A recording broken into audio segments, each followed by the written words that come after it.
Hey everyone, how you doing out there? Happy that we are live for another event here on uh, Real Estate Talk with Randy Stedwell.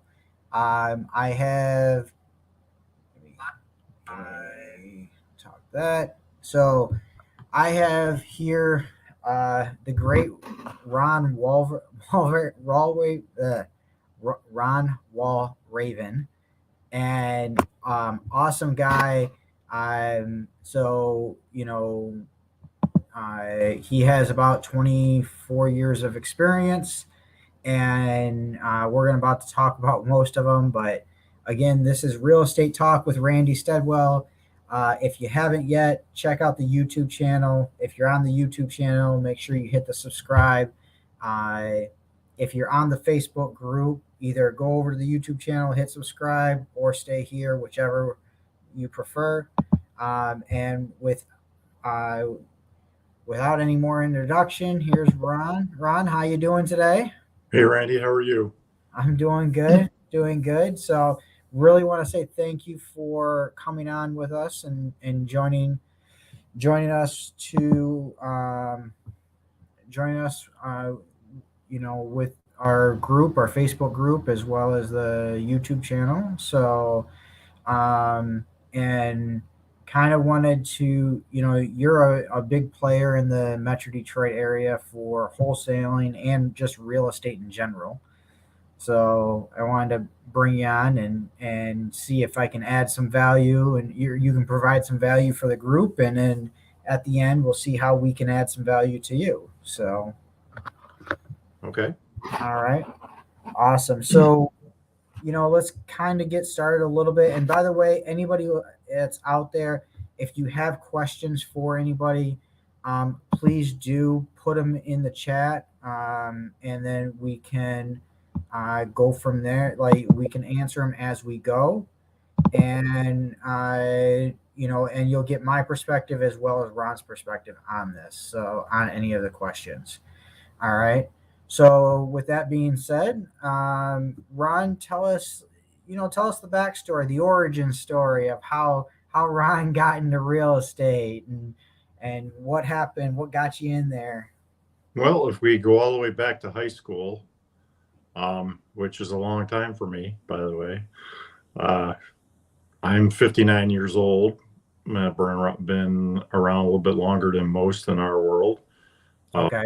I came straight out of high school and became an auto mechanic. I went to 12-month automotive school in Livonia called Motec, which somebody may know what that is. Oh, I know what that is. I went to Wyotech, so Did you? it's Yeah. the same idea. Chrysler was a Chrysler sponsored school at the time. It was a 12-month technical school that you basically got a certificate when you were done, Yeah. and you could get your license from the state of Michigan to be an auto mechanic. And in those days, it wasn't that the license wasn't that prolific. You just needed it to work. But anyway, I came out of there, did it in 11 months instead of 12. Got out a little bit early. I then went straight into a car dealer as a mechanic. Okay. I worked at a Ford dealer initially, then a Jeep Renault dealer in Southfield, and then jumped out to Rochester to a brand new Jeep dealer. Worked there for a little while, bumped over to Sterling Heights for a little bit, came back to Rochester, Bill Fox Jeep in those days. Okay. Uh, and then ended up hurting my back really bad while working, because we were doing a bunch of there was this one particular air conditioning repair we were doing a lot of, and it just took my back out. And woke up one morning, couldn't work. I hurt my back, and while I was sitting around recouping, I went and took the real estate class, trying to figure out how to make six figures again, because I was humping on cars pretty good. Right. But when I came out of surgery for my back, at that point, the doctor said, "Hey, you can't work on cars anymore." So I said, "Oh shoot, I can't do that anymore." So it was a That's your blessing. livelihood. That's your living. Yeah, it was a good thing, and it was a blessing and a curse all at the same time. I was very good at it. Was making a bunch of cash and just had to kind of quit. So I took the real estate class, which I was always interested in doing anyway. And beginning of '99, I got my license and hooked up with a local broker that was doing foreclosures for banks. Okay. I uh, got one account from him who turned out to be Ameriquest, which is Okay. a B and C lender back in the early 2000s. And of course, the world was imploding foreclosure wise in the Midwest. So I took that one account, turned it into two, three, four, had 400 sales a year for about 10 years, had 40, 50 listings any given month, a team of 9 people. And then, of course, '08 and '09 happened and things imploded from the bank world. In other words, they started helping everybody Yeah. because the government was doing what they were doing, and so it kind of took my business model and threw it out the window. I've done hundreds of thousands of values for houses in Detroit and the suburbs. I sold roughly 3,500 houses out of the city in that 10 years. Hmm. And then about 9 and 10, when I was coming out of that, I decided, you know what, I got to do something in real estate. And is using my property management skills in a lot of ways, because that's what we did for banks. We took care of everything. I, Okay. I decided to start wholesaling. Oh. So I took that 400 or 500 database of buyers, started looking for deals. Took me a long time to get the community. So real quick, before you did that, did you even know what wholesaling was? Like, how'd you figure out what wholesaling was? Because not a lot of agents know what wholesaling is. Well, in those days, it wasn't a big deal to be a wholesaler. It wasn't a known technique in a sense. Hmm. Of course, a grocery store is a wholesaler, right? He buys a loaf of bread, puts it on the shelf, and sells it for more Right. than he paid, right? So it's not the concept of buying low and selling a little bit more is not new in that sense. But it wasn't a technique that was very well known. There were Okay. 4 or 5 guys even in Detroit at the time that were because the REOs were so prolific. You didn't have to. You could snatch those things off the MLS in those days. You didn't need to market and do all the things that we do today, or Right. outbound marketing. You didn't have to do that. And so when I just took that prowess and that time and the database of buyers and just turned it into a wholesale list. Now, Hmm. at the beginning of that, it wasn't that simple of a process. Meaning, I just didn't think about that overnight and started doing it. It was Right. more me just understanding contracts and knowing how to maneuver through that. Um, so even then, it was more like a listing in a sense, meaning I would pull deals off the MLS, send them to local investors, and then that's kind of how it kind of developed into the wholesale when I realized that I can make 5 or 10 grand on a house as opposed to making a simple commission. Um, Right. in the REO days, if I made $1,800 on a deal, that was a lot. Um, so obviously today that's a different, and of course I was selling 300 deals a year at that number because it was listings. It wasn't me looking for the business, right? So it's a lot different. It's the wholesaling technique is just different. And of course, I developed it my own way of doing it, um, and got involved with a bunch of masterminds and things like that at a higher level. So then I took that team of 8 REO people and it dwindled and built it back up to a team of 8 or 9 through roughly 14 through 19 was kind of our heyday. Okay. There's the deals. We did 160 deals in 2018, just under 119. And, so obviously COVID comes by in 20 and so forth. But by the time that COVID came, I was very good at it, All right. doing a lot of business, and had a partner at the time that, we both complemented each other very well. He was a marketing kind of guy. I'm a dirty down and dirty deal kind of guy. I Yeah. can work with investors as well as I can empathize with a seller in his living room. And, which kind of goes back to my days as an REO broker. I didn't really have, or even a mechanic, I didn't have to be a sales guy, right? I just had to kind of just get the assets. And then of course, when you start wholesaling truly, you Yeah. have to become a sales guy in a lot of ways, right? So Right. I've learned how to speak to sellers and learned how to be empathetic and understand the numbers and do the formula and all the stuff that we do. I, Yeah. I'm very, very, it's easy for me it comes out of my mouth naturally now. I don't even have to think about it in regards to how to respond to a seller. So you mean you don't just get on the phone and be like, "Hey, what you want for your house?" No, no. You have to have some empathy, Yeah. right? You have to You know, understand who your audience is, I guess, for lack of a better term. And your like audience is either a family member with somebody who's passed, or somebody who hasn't paid their taxes, or their mortgage is upside down, or whatever the stress is. You just have to be able to solve their pain, right? Because that's really what it is. You're just hey, I know you're about to go in foreclosure, but hey, what you want, huh? How much right. you want? Yeah, yeah. No, Are nothing you but are you that. looking to maybe sell your house?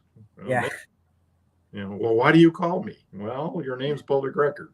All those things. exactly. Yeah, I get that a lot, is because my primary channel is either JVing or cold calling, yeah, so I get that a lot. How'd you get my number? right. What's public record? It's public record. The So worst one is when you get the daughter's cell phone. When yeah, you that are cold call the daughter's cell phone and they're all over you because how did you get my daughter's phone number? Well, don't you own the phone? Yeah. Well, how do I that's know it's why. your daughter? Sorry. Oh, by the way, do you want to sell your house? Yes, Even when they're yelling at you, before you get off the phone, you ask them, "Do you want to sell your house?" right. Or no, right? Yeah. Yeah, that's hilarious. Everything you get, we can go on for ages on different Yes, types of stories. sure, for sure. So, so after you figured out, like, okay, you can wholesale these for more than you can sell them for, just putting put them on the market. How'd you get around the banks saying that, you know, because there was a stipulation you can't assign in the bank's contract. They don't want to see that. Yeah, well, there's a technique that a couple guys perfected or figured out is you just buy it in an LLC and then you sell the LLC to the other guy.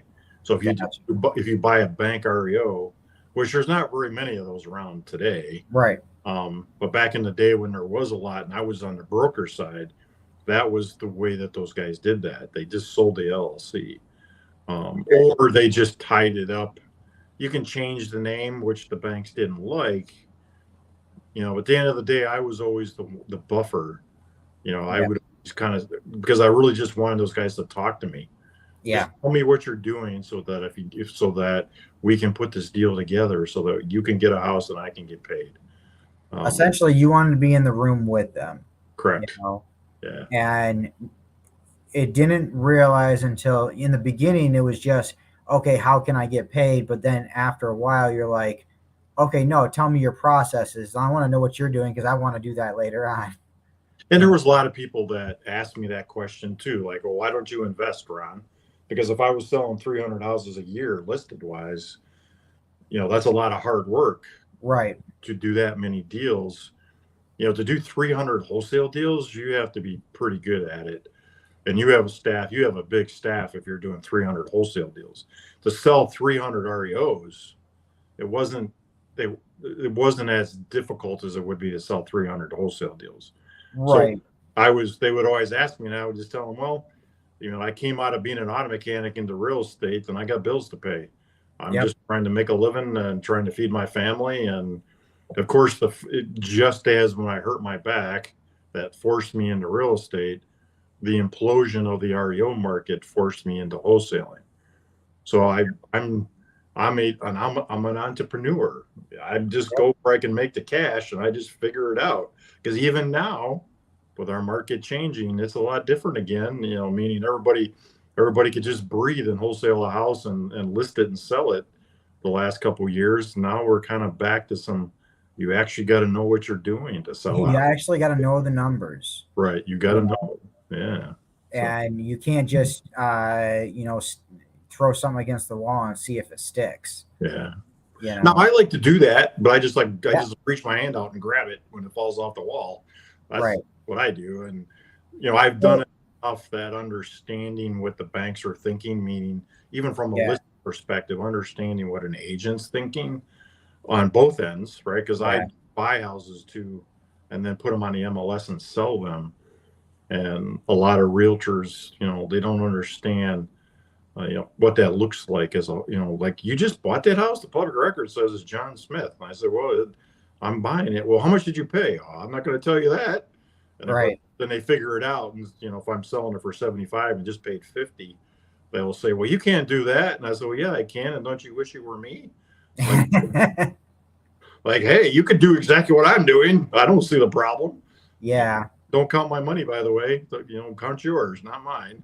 right. And you know what? Sometimes the thing is that we do try different things. We do push the envelope, but we do it methodically, you Mhm. know. Yeah. And it's like, okay, we're not just gonna hope and pray, because that's not a good business strategy. No. We're doing it methodically. We know the number we're asking for is a little bit too high for what it is, but if we're going for a homeowner, like if you're putting on the market and you're actually going for a homeowner, we may be able to get that, you know. And a lot of times, even our wholesale deals that we don't take down, Yeah, for the better part of my beginning of my career, we used to buy everything, yeah, clean, put it on the MLS. Well, COVID taught us how to be better, taught me how to be a better wholesaler, a true. right, And so putting it on the MLS when you're not the owner is a technique that you have to be good at. yep, Because when that agent's calling you going, well, what is a wholesale deal? How come I can't, you just sign off on my contract? So then you have to explain to them why yeah, that your contract started the ball, but here's the doc you need to sign. And here's what's happening, and it has to be cash. got it, Well, why does that have to be cash? Well, let me tell you why. There is a high level technique to get a mortgage buyer into that. And that could be we can talk about that if you'd like. But generally, when you put it on the MLS, you got to tell the agent that you have what we call equitable interest. yep, Right? You need to do that, otherwise, because you can't represent the fact that you're working for the seller, because you are not. right, The fiduciary is to yourself, so you have to. That agent needs to know that they're negotiating with me as the agent or as the contract holder, and that's what I'm selling. And I am going to pay you your commission. I'm going to do that because it's right, on MLS. I have to. But yep. here's what's going to come down. So I'm not cutting you out of the deal or the broker or anything. I And want a to. lot of and a lot of agents, they're concerned with is, how am I going to get paid? Right, for sure. That's it. Yeah. You And know. right, so, I mean, we all should be concerned how we're getting paid, but at the Yep. same time, a realtor's fiduciary is not to themselves. It's not to their paycheck. Yep. It's to that buyer and or seller, I guess. In this case, it would be the buyer. And my fiduciary is not to the seller. I don't have a listing contract with that seller. I have a purchase agreement. And Right. if I don't want to take your deal, I just pull it off the market. You're talking to me. You're not talking to that seller. So let's break it down real quick while we're talking about wholesaling. Explain. Obviously, I'm a wholesaler, so I know what wholesaling is. But explain to the new people out there, in your words, exactly what is wholesaling. Well, a true wholesale is simply selling the contract, not the house, and you have to make sure that that's what you're putting out there. So to get the seller, you have to outbound market to them in some way, figure out what their stress is. There's lots of internal ways, meaning online products, to be able to find a stressed seller. Hasn't paid the taxes, the mortgage is backwards, code violations, water bills, all kinds of different ways. And so there's different techniques for that marketing. You have to have the right message to them to Okay. get them to call you, right? So then when they call you, you then have an empathetic voice. Well, how come you sent me this white postcard? Well, it's because I'm interested in your house. You looking to sell? Yeah, I've been thinking about it. And so how does it work? I say, well, what we're going to do is come look at your house. We're going to determine what we can sell it for if we fix it. I'm going to figure out what it needs to update. And then we're going to, give you a fair offer based on the repaired value minus the repairs. And then me making some money to feed my family. Mr. Seller, don't you want to feed your family? Yes. I want to feed mine too. That's how I do it. So here's the form. Here's how the math works out. Right? So then after you get a contract, then you go out and market that contract to the investor world. Okay. That proverbial buyer's list, right? That Yep. everybody tries to go get first and not the deal. The kind of a side note, you guys that are trying to start off, go find deals. Don't go find buyers. The buyers will come out. If you have a deal, the buyers will find you. It's like the chicken or the egg. Right. Buyers, you will find buyers if it's a good deal. Yeah. But you're not going to find sellers when you have buyers. Like that just doesn't happen. So at the end of the day, you execute that contract. You're the buyer. Yep. You then market that contract to a list.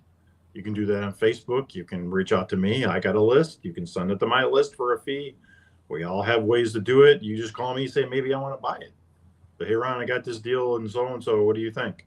And if I'm interested or I know a buyer, maybe I bring that buyer and we do what you're very good at is JVing. Yes. Right. Yeah. So JVing is a very bona fide, valid technique of sharing in the wealth instead of hoarding the wealth. Mm-hmm. And you make sure that you have a contract. Don't just go out there and throw it into the world and say, I got this seller I talked to and he might sell and here's the number. You want to have something that you can actually sell to somebody else.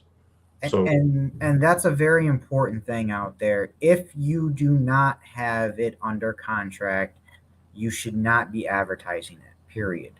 Now, I have, as a wholesaler, I have a few pocket buyers that I go to that I'm talking to a seller. We're in negotiations and I send it off to one of my buyers. That's not me marketing it out to the world. That's sending it to a few trusted buyers that I trust not to go behind my back and steal the deal. Right. Yeah. I don't recommend that for anybody to do. I always recommend if you're going to put it in front of a buyer, have it under contract. I even go so far as to bring buyers with me. Yeah. Those trusted buyers is bring with me on the appointment as a contractor. They zip around through the house and then they leave and then they go down the street, do their numbers and text me back the number. And then while I'm standing with the seller, I negotiate it backwards and build my fee into it and buy and sell a house all in the same 10 minutes. So I've done that more. And I even got one guy that will actually stand there with me and be in the negotiation. And I trust him that he's looking out for me. He's okay with whatever I come up with. So if I come up with a number that may seem to be too high for him, then he's not worried about it. It's just not his number.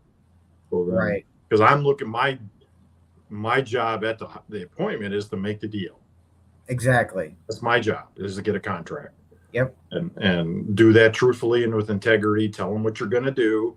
Tell them that you're a wholesaler and that you're this is what you're going to do and this is why you do it. If you're not going to close, meaning Mr. Seller, this is how I operate. If I don't find the end buyer, then we'll have to renegotiate. Is that okay with you? Or you can do how I do it is have hard money guys set up and then you can get a better discount if you guarantee to close. In other words, your spiel to them is to say, Mr. Seller, if you take this deal, I will close. But my main exit is to wholesale this and not me be the buyer. Yeah. So at the closing, it may not be me that's signing the papers, but the contract that we have is going to be the same number. There's no difference because the buyer on this side pays me for bringing the deal to them. And when you're up front with that, and then when you're calling, bringing 10 buyers to the house, they don't like, what are you doing? Like, why are you calling me to have appointments? Why are we having an open house on a Saturday? Why Right. are all these contractors coming into my house, right? Yep. And then you just all you do is blow up your deal that way if you're not being honest with them. And of course, when you pull up to the house as a wholesaler, don't pull up in your Escalade. that's Don't pull that's up. one thing that I don't understand. Like, there's a lot of virtual wholesalers out there that, you know, they don't really disclose that they're wholesaling, which is fine. You can do whatever you like, but they only can get people in the house a limited number of times before they start asking questions.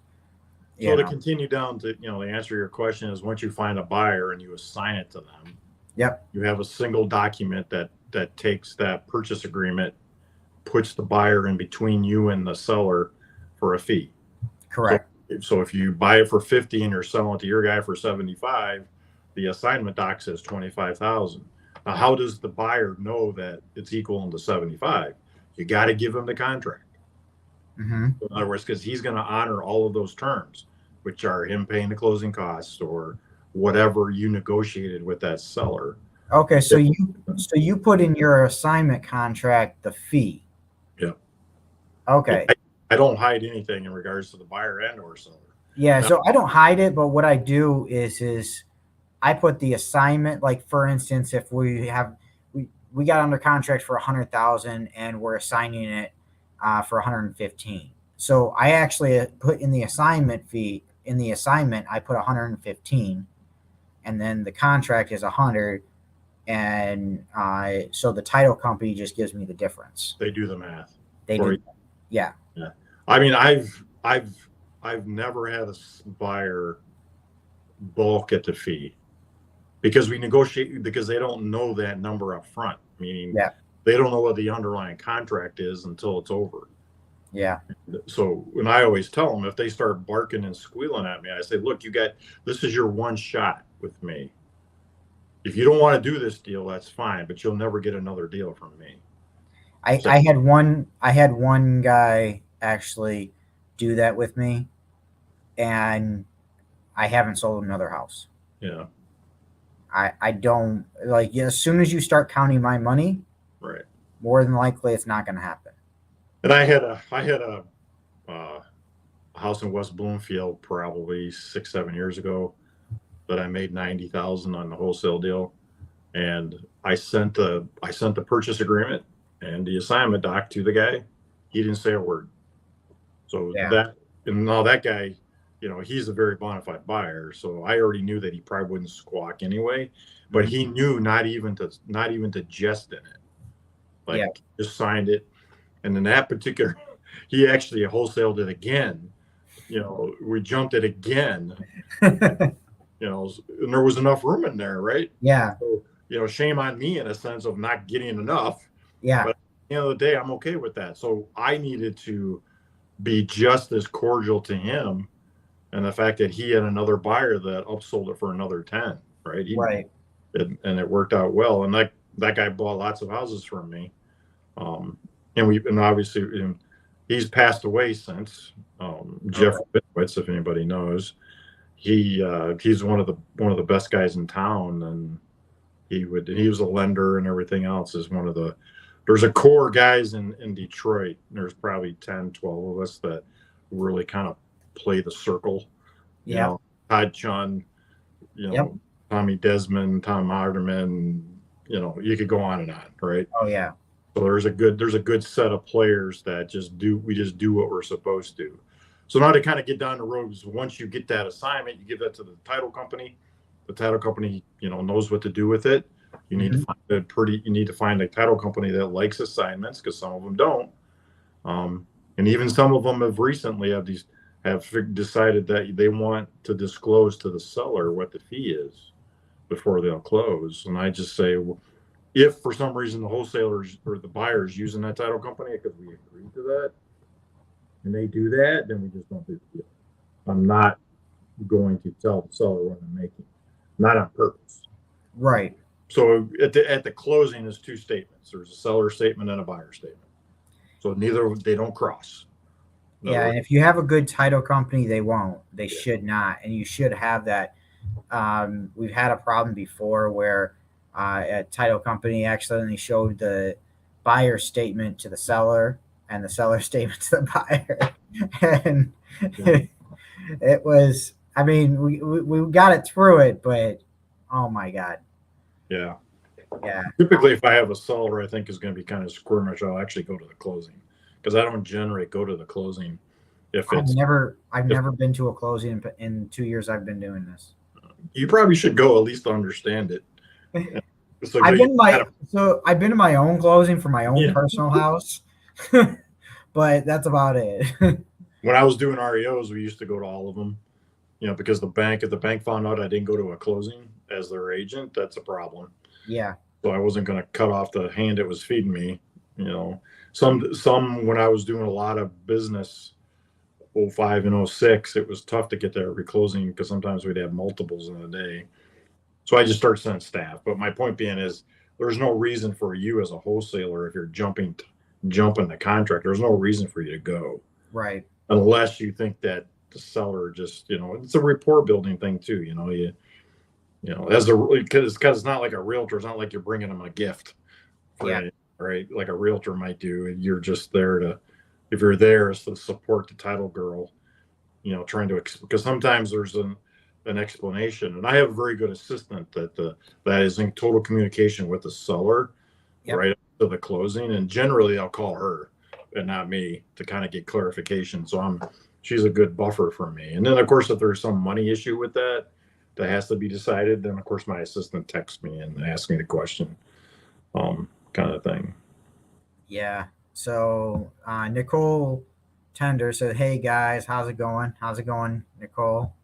And then um, Tara Lynn from Facebook also said that a quality buyer wants the wholesaler to make a lot of money. Hi, So Kara. yeah, and I 100% agree with that. And yeah, and then trying to see who.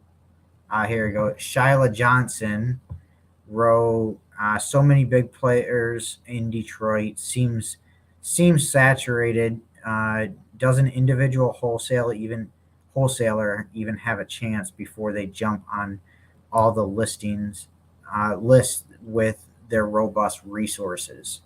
You know."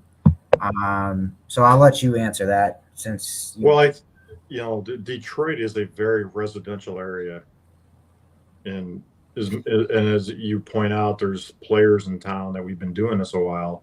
There's more houses to buy than we can buy. We can't buy them all, and Right. sellers don't always like everybody. They Yep. they do business with people they like and trust. So sometimes it's not about the price, and of course the buyers that the sellers that you normally might be competing with are calling everybody in town anyway. Right. Right. So even if you have an online presence and they Google who buys houses, they're going to find the top 5 or 6 guys, Yeah. their websites, or we've sent them a postcard, or we've texted them, or cold called them, or whatever. So they usually have some stress. If there's a stress in their life, somebody's finding them. And then if they're at a crossroads themselves, then they're Googling. So on that, with somebody who's just starting, what would you recommend they do as far as a marketing channel and going with so everybody going after the same things? What would you recommend? I mean, I have what I would recommend, but I want to hear from you. Well, right now, what's working out best for us is just simply texting. And, there's platforms to do that with, Lead Sherpa, Batch Leads. There's a lot of, other kind of services that do the texting. You need to make sure you're compliant with the texting and the cold calling. Yep. You need to make sure you're not selling something, because if you're texting and cold calling and you're selling something and they're on that do not call list, that's a violation. Yeah. So there's certain parameters you need to do. I think the most effective long term is direct mail, because if you send them a postcard, the postcard, if it's a probate or some other Yep. type of thing where they're eventually going to sell their house, that postcard laying on the table with the 20 other ones is still effective. Yes. So, right. So they're going to pick it up sooner or later. Um, I tell the story is that we stopped doing a lot of direct mail roughly around October of 19.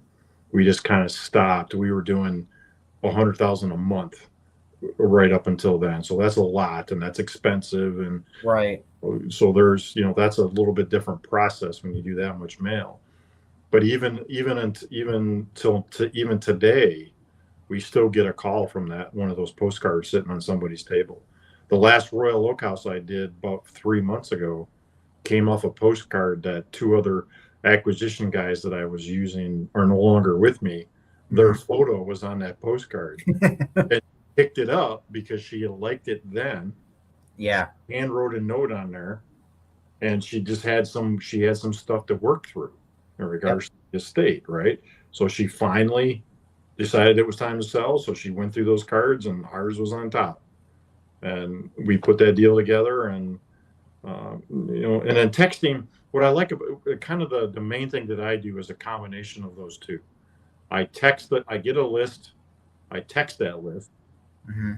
Well, I skip trace it first, right? So the you get a list of names, you then skip trace those, upload those cell phone numbers into the system.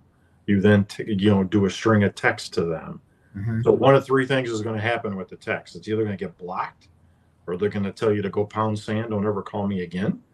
I call them angry birds, is what I call those people. Yep. Or this just they'll reach back out and say, hey, I want to sell my house, right? Yep. So the ones that get blocked, you take that list and scrape it off, and then you send them a postcard because for some reason maybe that cell phone is not theirs anymore, and Right. they'll ignore it or they'll block it, right? So then when you send them the postcard, then you're getting the real touch to them. And then a lot of times by the time you do that, because they get a bunch of texts from you, and always be transparent on your text. Tell them who you are. Don't say just, hey, I'm looking for houses to buy. Call me, and with no name, no nothing. They're not going to call you. It's just right.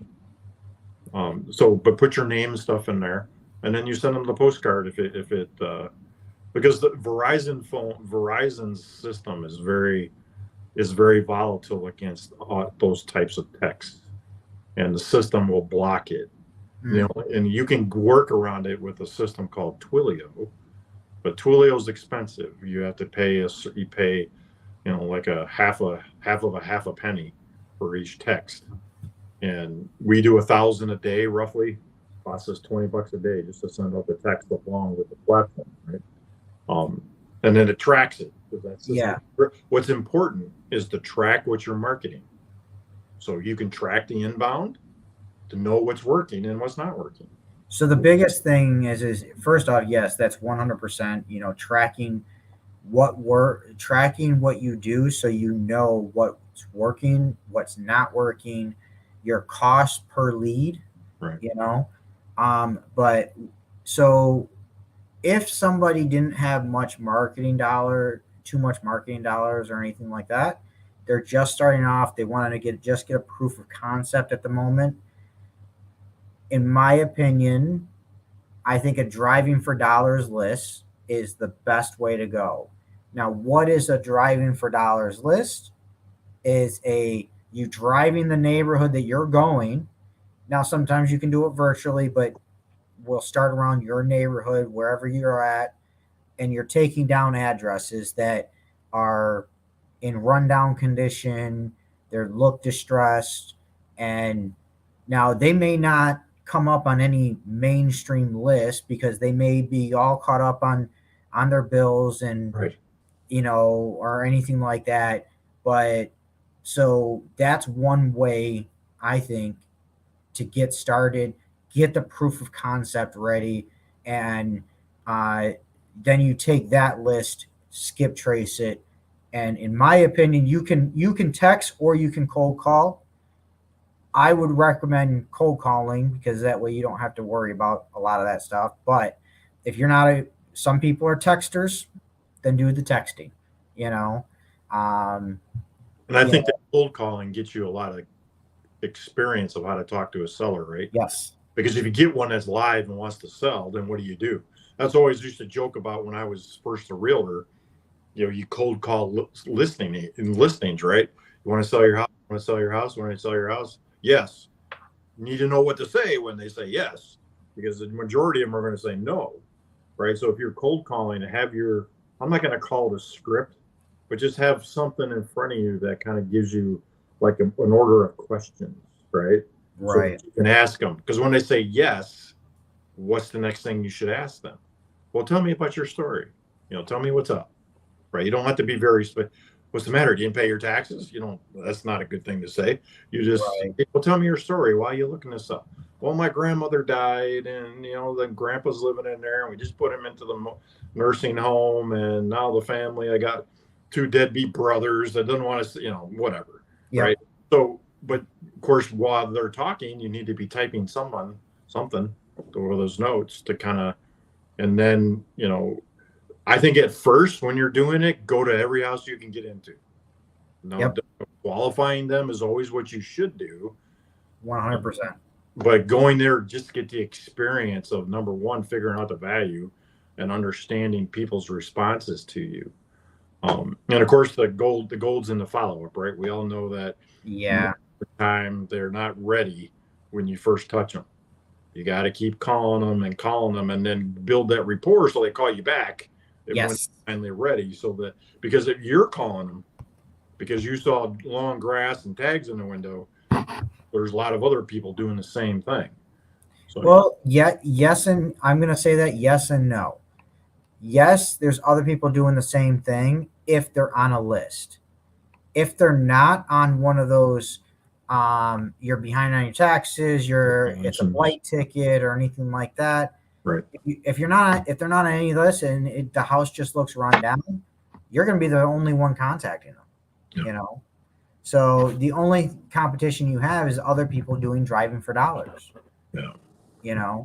And they make software to do that. It's called Deal Machine, right? Correct. Yep. You can actually send them a postcard right from your car. Exactly. And of course, that's a low entry cost too. It's really not even that expensive. Right. Yeah. So first off, I want to say hi to Terry Penny. She said hi, guy. So hey, great. And then Nicole Tedder said, "Do we do creative finance deals currently?" Okay. And 100% do creative financing. Oh yeah, 100%. Yeah, you can do obviously lease options, land contracts, sub twos, all kinds of things like that. There's all the different techniques to do that, and of course that's a question you should ask them, right? You should get into the habit, if they say no to your cash hammer, which most of the time they normally do right off the get-go. They never want to take your cash offer unless there's got to be a lot of stress for them to take it right off the get-go. And usually if they take your first offer, that just means it's too much. Because exactly. So going down the road with the other is always the good thing to do. Yeah. So, and then I'll answer this real quick. This was Kevin. He asked me, what does my JVing business look like on a day-to-day? Kevin, if you want to get a hold of me privately, I'd be happy to talk with you about that. My number's here. My email's floating around at the bottom. But for the most part, I work with other wholesalers. Basically, we come to terms on a deal, whether the assignment fee is 50-50. Usually that's what it is. Where I bring the buyer. If I don't bring the buyer, then we don't JV. So there's no sense of it. If you bring the buyer and, all the stuff that I did basically means nothing to me. So, because I didn't do anything. I didn't bring you a buyer. I didn't add value, So. And a technique that I use for JVing, in a sense, is a little more involved on my end, meaning especially new people, when they find something that they don't know what to do. Yeah. Because if you give that to me and just get out of the way, I'll give you 25% and you've done nothing except give me the address. Exactly. So, and sometimes, if you want to shadow me and or my acquisition guy at the appointment, that's fine. So you can learn. I'm all about the learning. Yep. So I love to teach, meaning like I like to be able to read into you and give you some feedback on how you're doing it. I can remember when you first started too, Randy. I remember But yeah, meeting you a couple of years back. I remember that. Yeah. yeah. Hopefully, I wasn't too green on that. It was good. I told you the other day, I thought that you have a humble spirit, you're learnable and coachable. And that's what I look for in anybody that reaches out to me is how coachable are you? Yeah. It makes a difference in being coachable, right? Don't come to, I'm not saying I'm the best guy in town because I am not. Yep. I'm in a handful of those, but if you come to me and ask me a question and I think that you're just digging for gold with me, I'm probably going to ignore you on the second round. Exactly. You can smell it pretty quick. And that's one thing that I actually offer for new people that, hey, if you want to do where you bring me a lead, I have no problem talking to the seller, getting it under contract, going from there. Yeah. In that scenario, if we do that, then whether you bring the buyer or I bring the buyer, we're fully JVing. Yep. So in that scenario, I'm adding value because I've added value. We're JVing whether you find the buyer or I find the buyer. More than likely, I'm going to be finding the buyer anyway. So, but I at least I do offer that for new people, for anybody actually who wants to do that. I had one guy that I actually brought on here. He was new and he was bringing in leads, but he just did not know how to talk to people too well. So, I would go on the appointment and I would get it under contract. I would talk to the seller, we'd get it under contract, and then it was actually one of my buyers ended up buying, purchasing the property. So, but sometimes sellers look at your age when you're young. Yeah. And you look like a kid and you are a kid. It's difficult to overcome that age.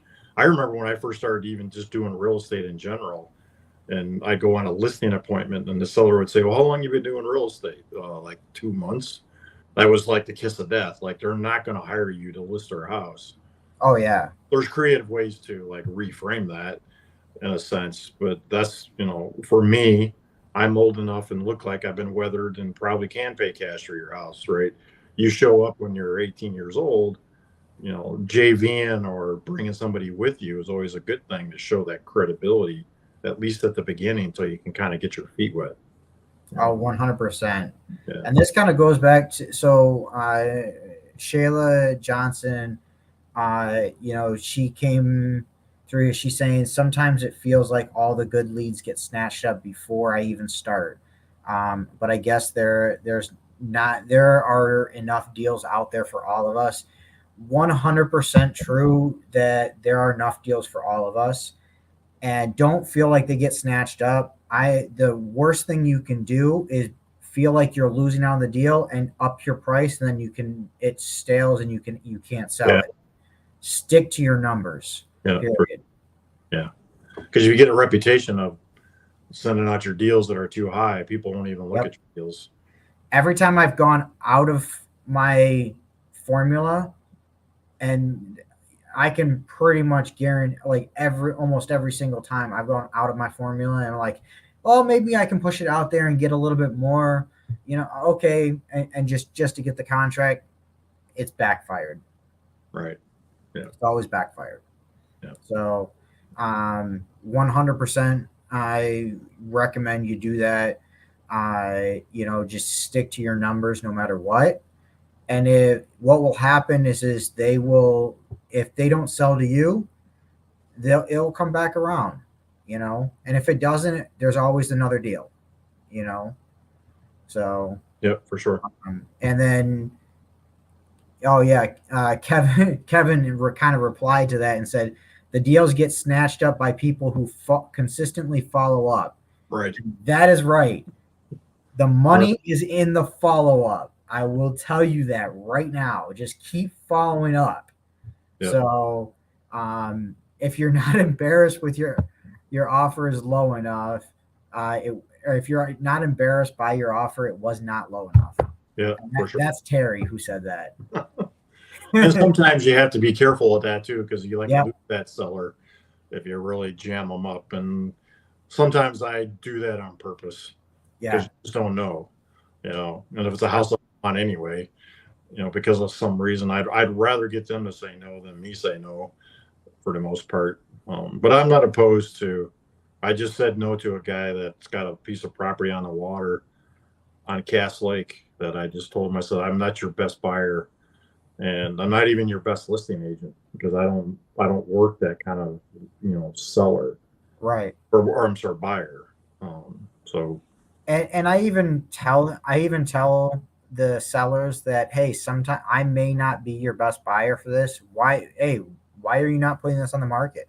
right, You know, yeah, well, you called me out of the blue. That's usually all I get. right, yeah, And I'm like, okay, that's fair enough. I understand, but if you want that price, you're probably gonna have to list it on the market, and it's probably gonna go there. Um, I'm gonna have to stick to my price because I got costs associated with everything that I do, and the market's only going down at this moment. You know. and of course that works to your advantage too, right? If that guy just gets the deal because he overbid it over yours, Yep. then it doesn't close. Who do you think they're calling? Exactly. They're calling the next guy in line, or the Yeah. guy that they thought that's credible to now actually close it because they wasted 30 days. And And you know what? And that brings to another point is when you do that, you stick to your numbers, you stick to what you say you're doing, you tell them, this is the key.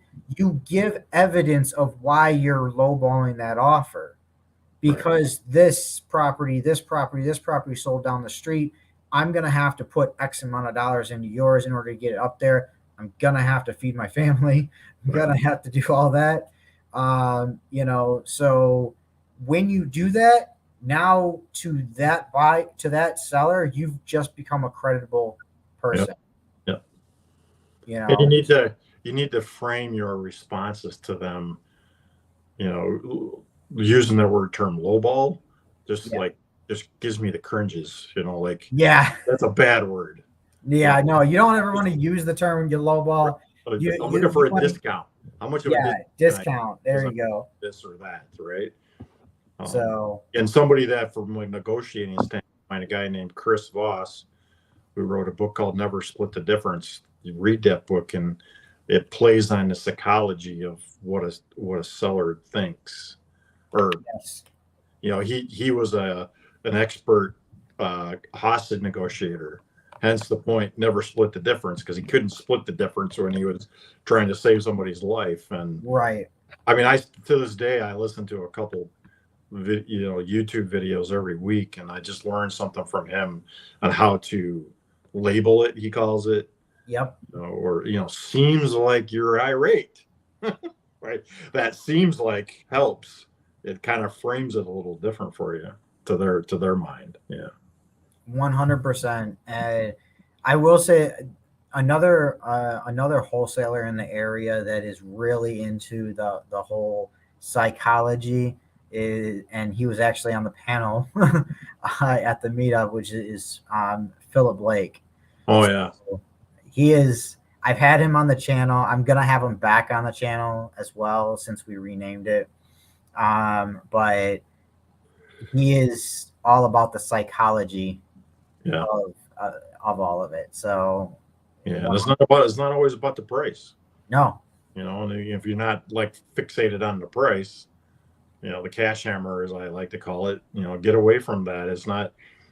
I generally walk through a house and get to it and say, okay, so what kind of number were you thinking? right, And just let them talk a little bit and then kind of maneuver through that. Sometimes, well, that's why I called you, crazy target price checker kind of person, right?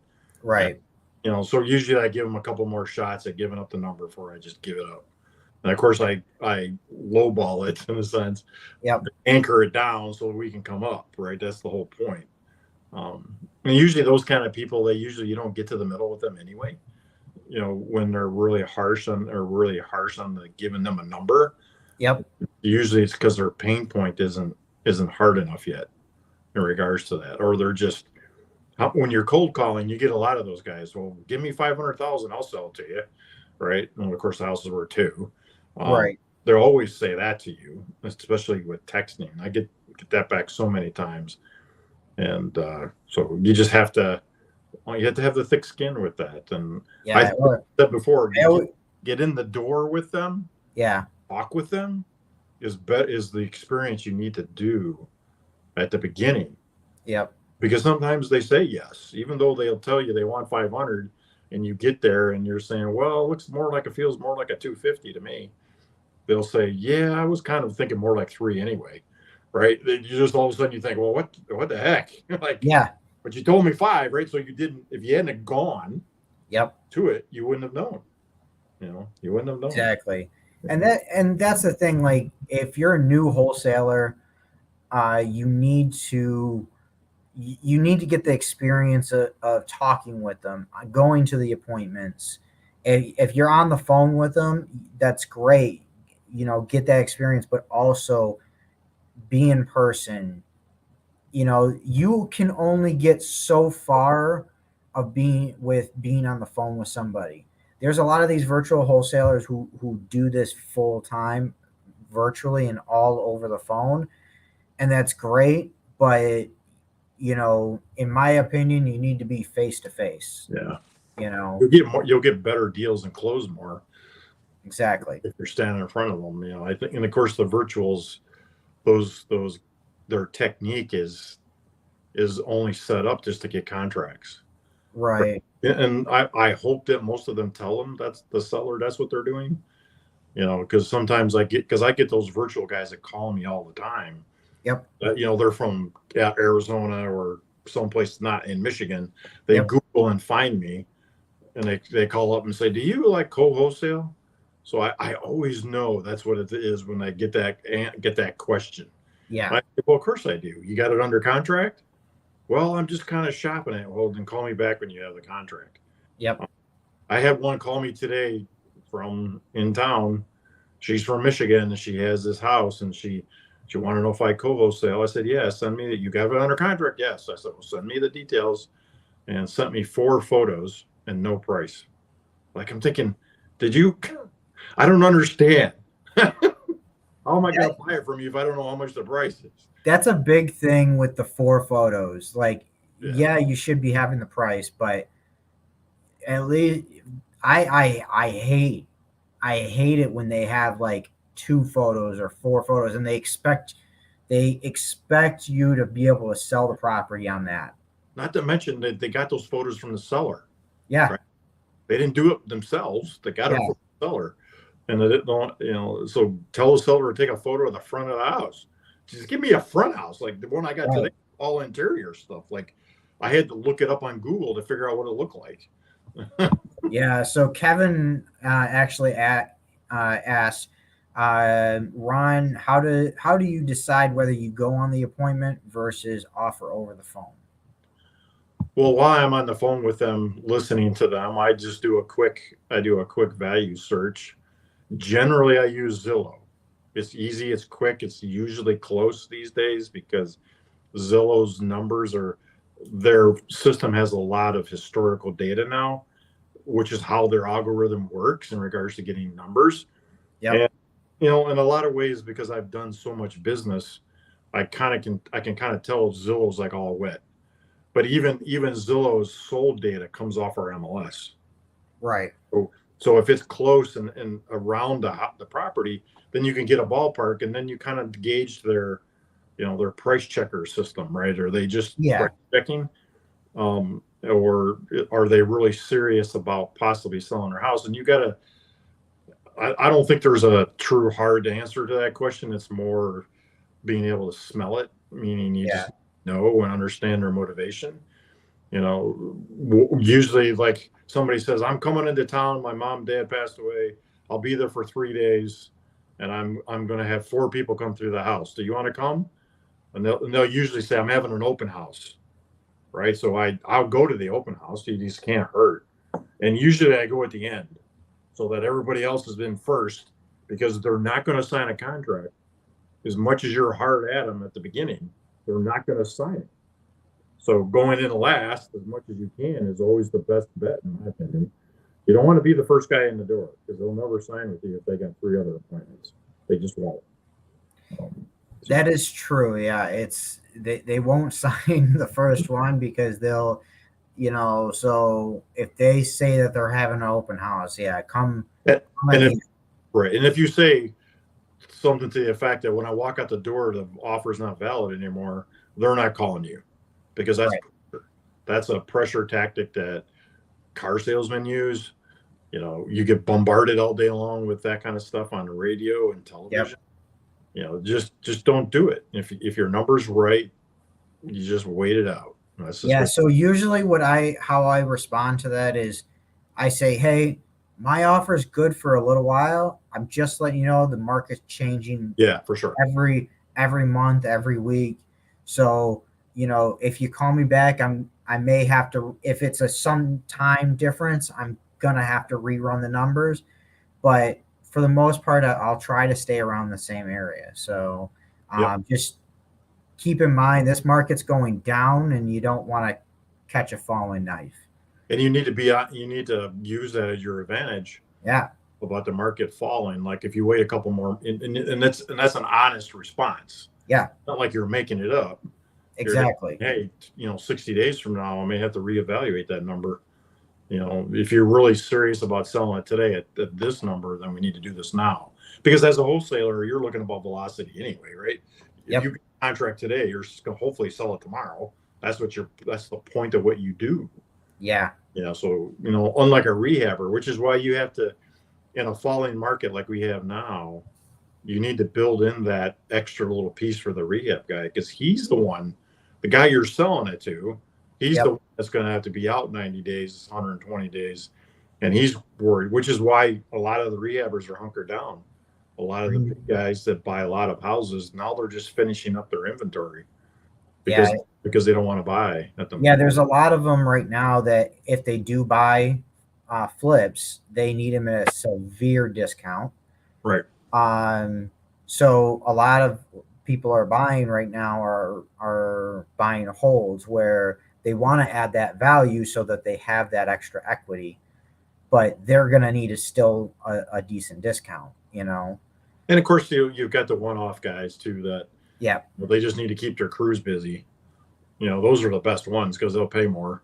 exactly. Because they just want to keep their crews moving and they'll make 15,000 instead of 30. So which I just do this like really. I'm sorry I couldn't get it cheap enough for you. Right. Kind of thing. So yeah, so with that being said, you know, how are you finding your buyers now with your experience and everything? I mean, I'm sure you have buyers coming to you, and you go to network meetups and you do a lot of outreach and things like that. But say you were to have to start over, okay, how would you go about finding your buyers? In today's world, Facebook is a great place to find buyers. We have a very good Facebook page in Detroit Yep. that is very honest. Sometimes brutally honest. Yes. So and I'm okay with that. I Yep. got and I do what I do. I've got a track record of getting good deals.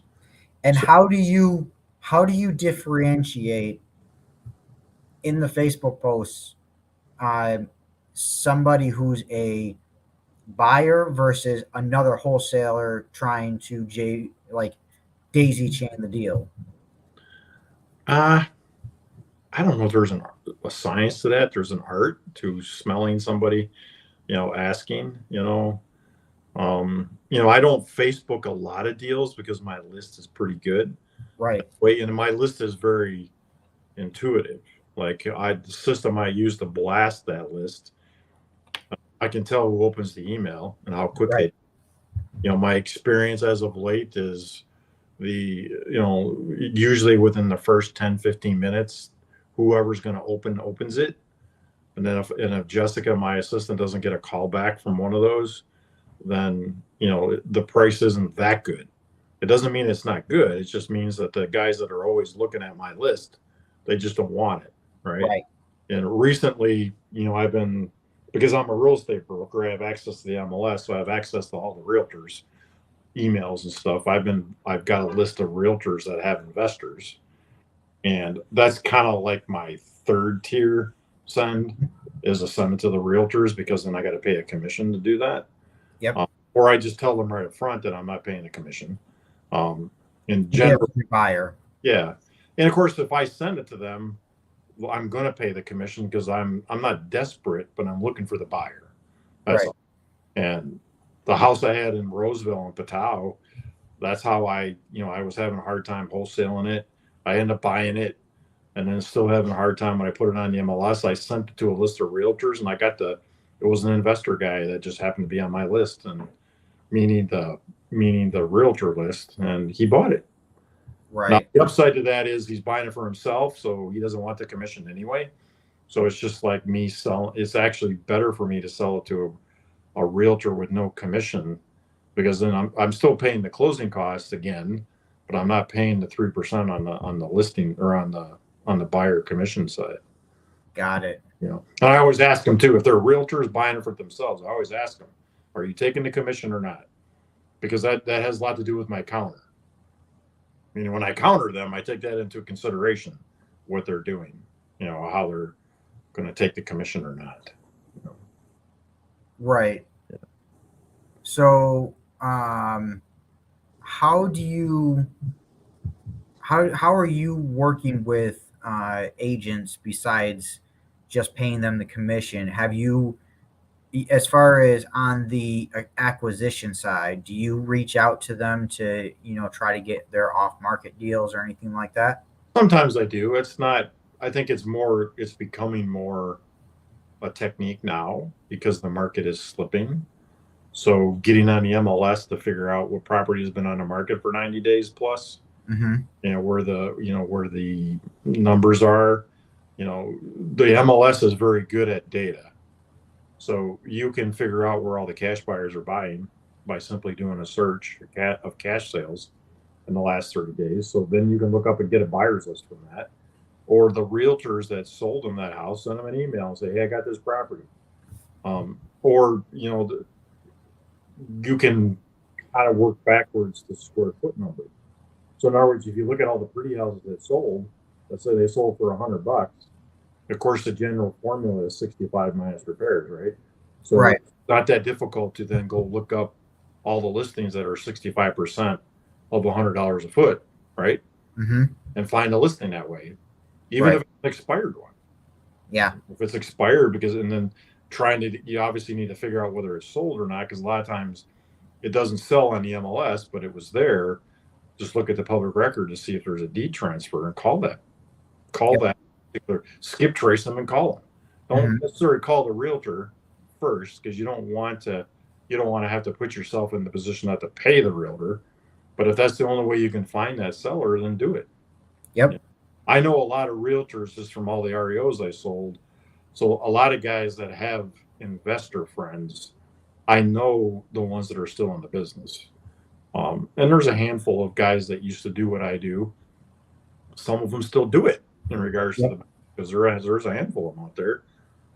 So I build off of those relationships for years, just as you knew who I was when you first met me. Yeah. I've been around a while. So, and hopefully I have a good reputation of doing what's right and not barking at you too loud or biting.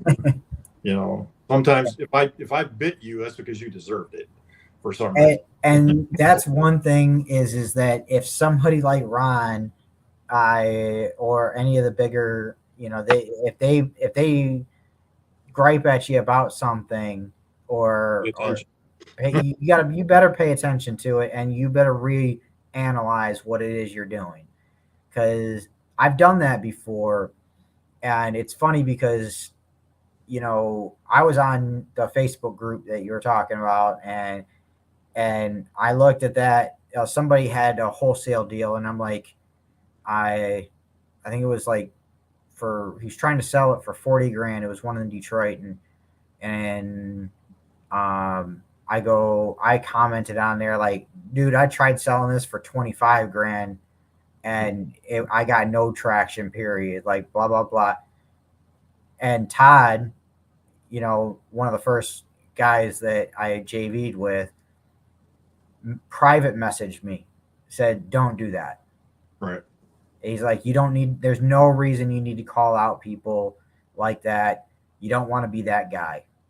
All it does is show everybody else what you're like, Exactly. right? So you don't, even if that's what you're thinking, don't Yeah. put it on there, and you'll learn, right? Meaning Yep. the good guys that are going to stick around, they learn how to react and how to have some integrity. And it's not even an integrity issue. It's just being a good person. Yeah. Don't argue and belittle people. Just do what you're going to do. And there's a couple of people that do that, and it's like, now I understand why not to, and there's Right. not. And so now if they come to me privately and ask me my opinion, I'll give them that. For sure. But the old saying is you get more bees with honey than you do vinegar. exactly. Right? It's true. It's true in every aspect. Is to be nice about it. So now with our Facebook group, Metro Detroit Off Market Real Estate Group, we're trying to add value as much as we can. We're by doing these lives, by bringing people on like you and showing, that we are trying to make the group better as well, and we're trying to make, I'm trying to make it where the, all the scammers and all the trying to make it not seem. I want people posting deals in there. I want to see the deals. That's a full-time job, by the way. Yeah. So it's definitely, so if you've been kicked out because you've posted too many of your advertisements, or usually if it's just that, I'll just delete the post. But if you consistently do it, then I ban you from the group. But for the most part, How many people you got in that group now? So we're up to about 2,500 right now. Yeah. Oh, good. That's good. You only been doing it for a couple months, right? Since April. Yeah. So that's good. That's a good engagement for sure. Yeah. Yeah. So, which is, it's good. And I'm happy with the engagement that we have. I have a goal of 5,000 by the end of the year. Okay. So I think we can make it. Yeah. And I think by us doing this every week and, kind of bring some good awareness, hopefully, Yeah. For sure. From there. So, but I'm out there trying, at the investor meetups, trying to do as much as possible. Actually, the one that is this Thursday, I won't be able to go to because I'm out of town. Oh, okay. But the one at McVee's pub. Yep. So, yep. But anybody who does by any means if you're local to the area, go to all the meetups. More than likely you'll see Ron there. Say hi to him, and things like that. So who's the one that said? So Kevin put on here, he said another great sales book is You Can't Teach a Kid to Ride a Bike at a Seminar. It's for sales training and works perfect for wholesale process. Awesome. So, okay. But what was the name of the book that you were talking about? Never Split the Difference. Is that the name of the book? Yes. Yeah. Okay. Yeah. So Chris Voss is the author. So Chris Voss. So Breathe. That is the name of the book. I believe that's what you were asking. Yeah. And he has a YouTube channel called Black Swan that has all kinds of good content free. Oh, that's awesome. Yeah, I watch it a lot in the car when I'm driving, or not watch it. Of course, I don't watch it. I listen to it, but it's a very good YouTube channel. It actually shows up on my homepage all the time because I watch it so much. But it's great content about psychology of sales. How to. The latest one I just got, it's better to get no answers than a yes answer. Yeah. Because they always answer. Like, think about that for a second. You've got this person who's been ghosting you, right? You ask them 20 times, hey, did you sell your house? Did you sell your house? So when they find you, so the next question, instead of saying it like that, you say like, I bet you didn't sell the house, did you?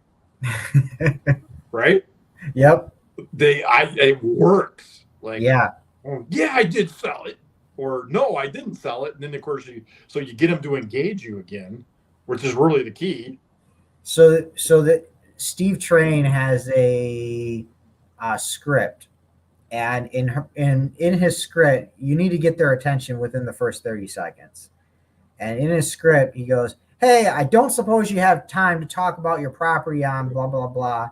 Right. Like So instead literally of just the got it, opposite. right, you get the no answer instead of saying got a minute, right? Yeah, Because generally they won't respond, or let's say if they say no, that means they really say no.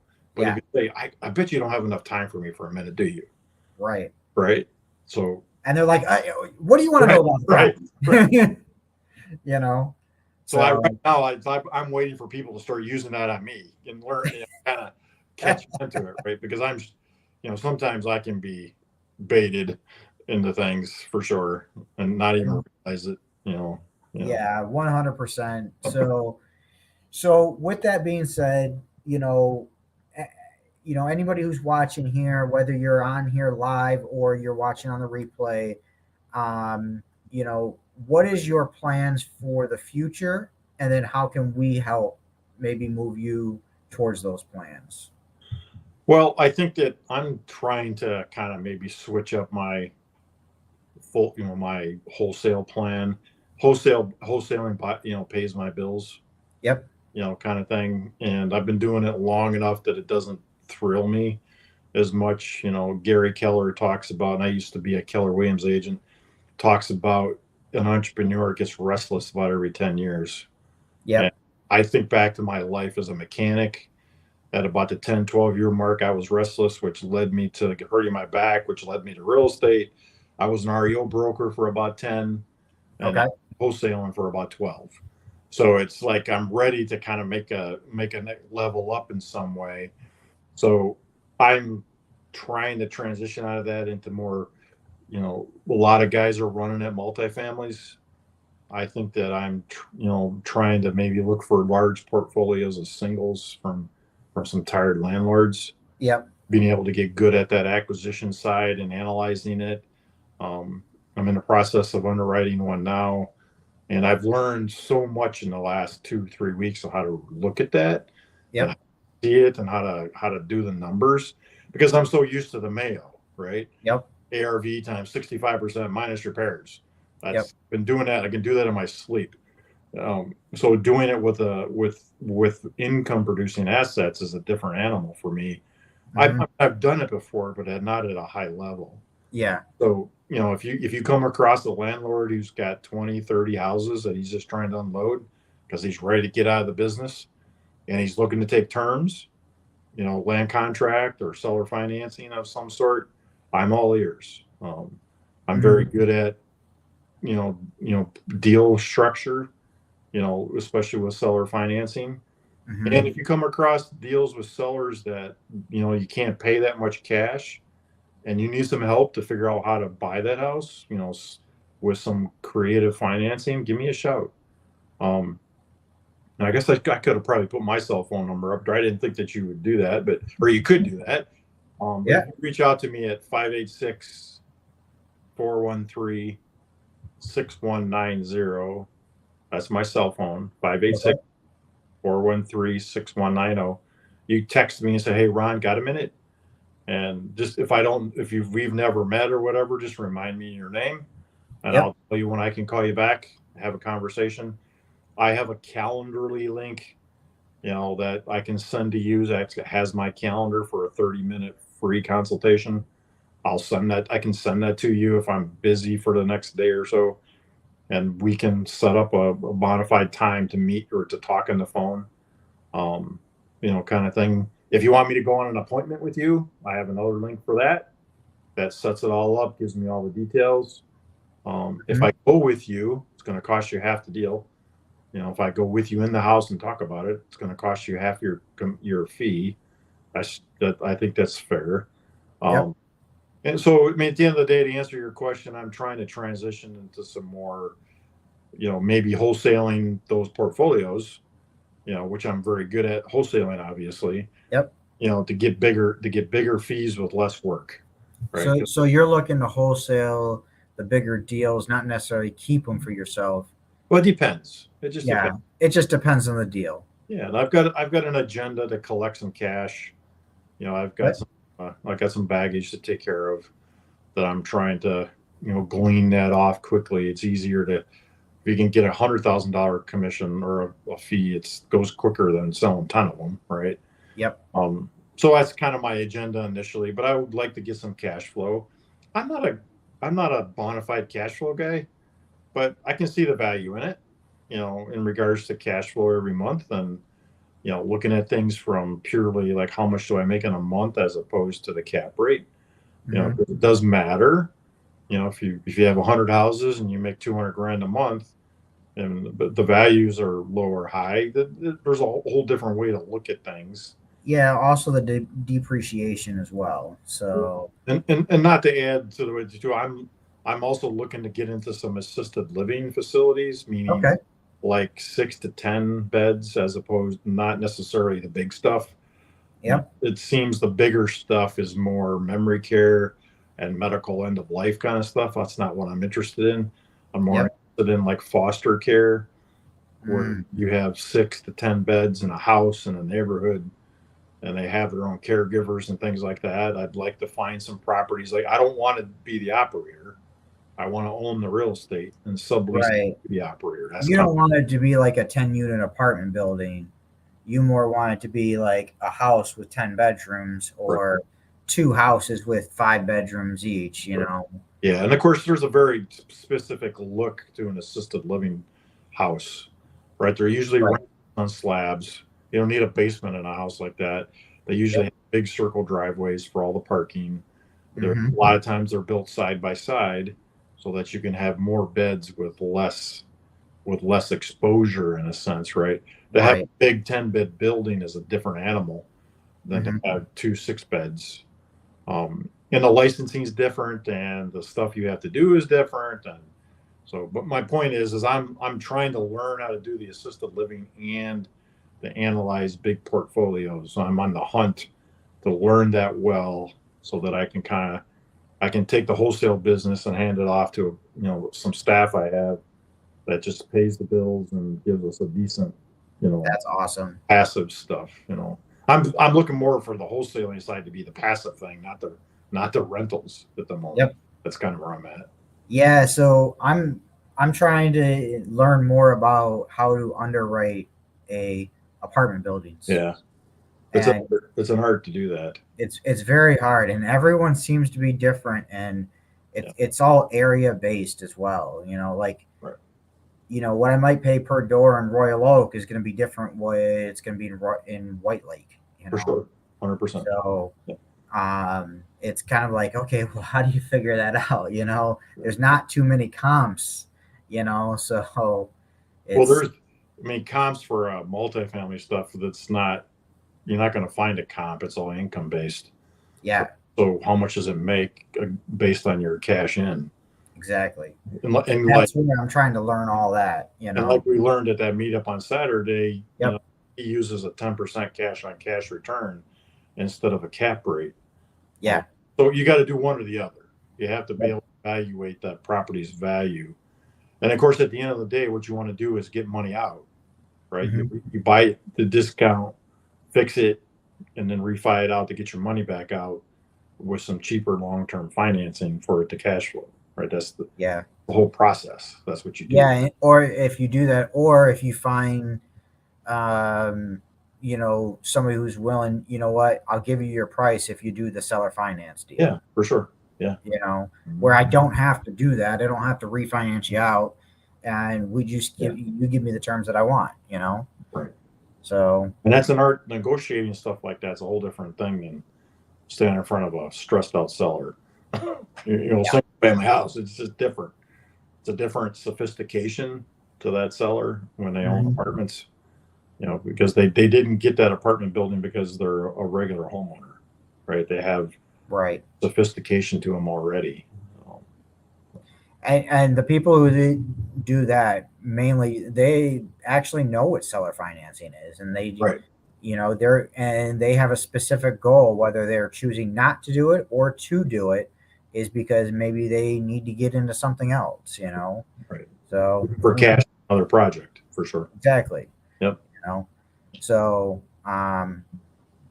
so that's awesome. We can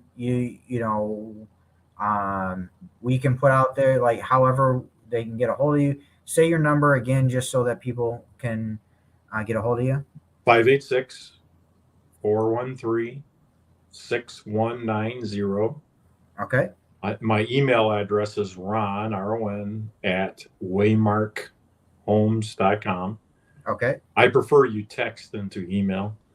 Or maybe you can text me that you emailed me. Yeah. I get a lot of email because it's just coming and going, and every couple months I just unsubscribe to 30 emails in a day because it just kind of gets out of hand. So I would rather, generally, if on my phone, I sit down at night and go through my phone, and if there's a text I didn't respond to, then I do, right? Because it's just kind of easier. Gotcha. And I learned just recently, I learned that on an iPhone, you can actually take the text and make it unread. Did you know that? Yeah. Yeah, that was like my find of the week. Like, yeah, because sometimes I just not read it because how do you unread it or read it? Yeah. And I realized that you can like hold it down, the little menu comes up and it says Yep. read. Yeah, just like your email. Yeah. And you can actually put people in a in a bubble. So like say you haven't talked to somebody in a while, but they're the main people you talk to. But you've had like 20 different texts. You can keep them up at the top. Oh, didn't know that.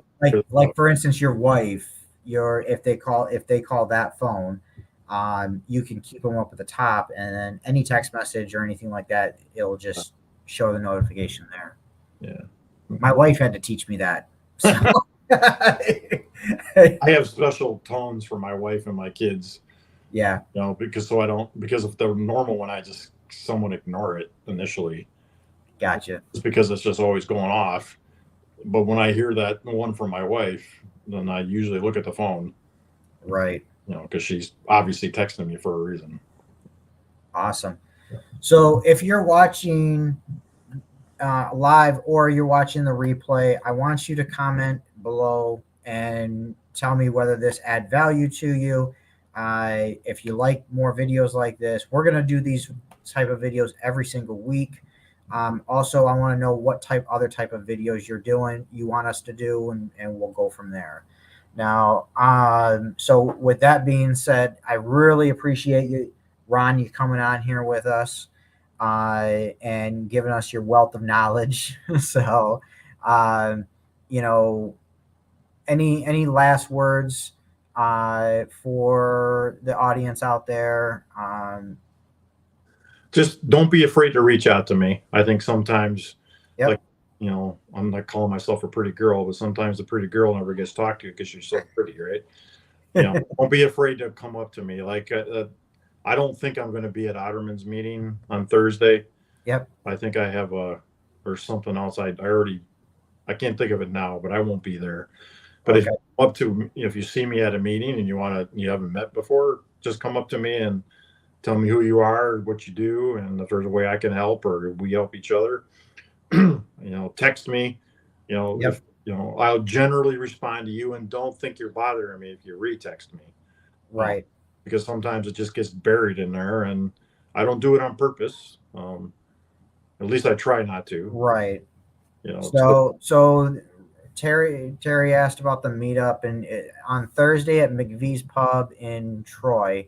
18 in Rochester Road. 18 in Rochester, and it starts at 6:30, but you get there right around 6, and maybe get some food, and then it's just all it is a meet and greet.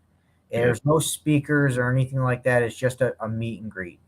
So I actually really like those type of meetups, and I'm in talks with trying to talk with some other people about creating my own meetup. Either that or doing an event, just a big event. Yeah, for sure. So, but it's still just in the talking stages at the moment. So, but there's two different sides to that, whether we do a meetup or whether we do a full out event where I bring like 10 people out to speak and so on and so forth. So, you Now know. that reminds me, back last March, I did a 8-hour boot camp, wholesaling boot camp that I have 8 hours of video. If you reach out to me, I'll give you a pay link and you can pay me because I'm kind of reselling it. Um, Okay. and so if you just reach out to me through that text and say, "Hey, Ron, can I have that?" We'll go back and forth. I won't disclose the price here just because I don't, if I change Sure. my mind. Um, but if you reach out to me that way, I'll just send you the Dropbox and Hmm. pay me. And I've been thinking about, I haven't really kind of disclosed this to anybody, was doing like a role playing class, Yeah. right? So I've got hundreds of hours of audio of Yep. recorded phone calls with sellers that could be very beneficial. And we just sit in a room and let's role play. Me be the mean seller and you be the new wholesaler, and let's talk about it. Um, That's one thing that Todd Chun I did with Todd Chun did was you? it's a boiler room, Yeah. Of and course, Todd was good at that. He doesn't do that so much anymore, but getting in a no, room and well just cold he calling people. yeah, he does it with his students. Oh, okay. He does it with his students. He just saves it for with his students for versus everybody. Yeah. So, but that's something definitely. I think that adds value, and if you want to do something like that, I'd definitely be interested in working something with you, and then we can charge a fee to come in there, and it'd be a Saturday class or something like that. Yeah, the boot camp I did, I actually fed them. I did it Yeah, at the Kiwanis Club in Clawson, and it was cheap. The room was cheap, and the lady made the food and subs, and it was a good, and got 8 hours of content on yeah, YouTube and a Zoom call or a Zoom link that got recorded. So, but anyway, yeah, just reach out to me. yep. We'll see, and then we'll talk about it. All And right. then Terry S. The group that we're talking about, it's a Metro Detroit Real Estate Investors Group. That's the meetup for that. So, but just to let you know on that, and hey, we're talking about making new things, doing new things, and we'll just keep looking out on our Facebook group as well as anything that we post out, and we'll keep you guys informed on what we come up with. So, as well as obviously we're here every week, so I'm happy to obviously as we announce it, we're going to share it here, probably here first. So, Charles, I appreciate you watching every week, and he said he watches live always, and he said thanks, Ron, for pouring for pouring into us. So, you know, but we really appreciate it, and I hope you guys had got some great information out of this, and we'll see you next week on the next broadcast. All right. All right. Bye Have a bye. good day.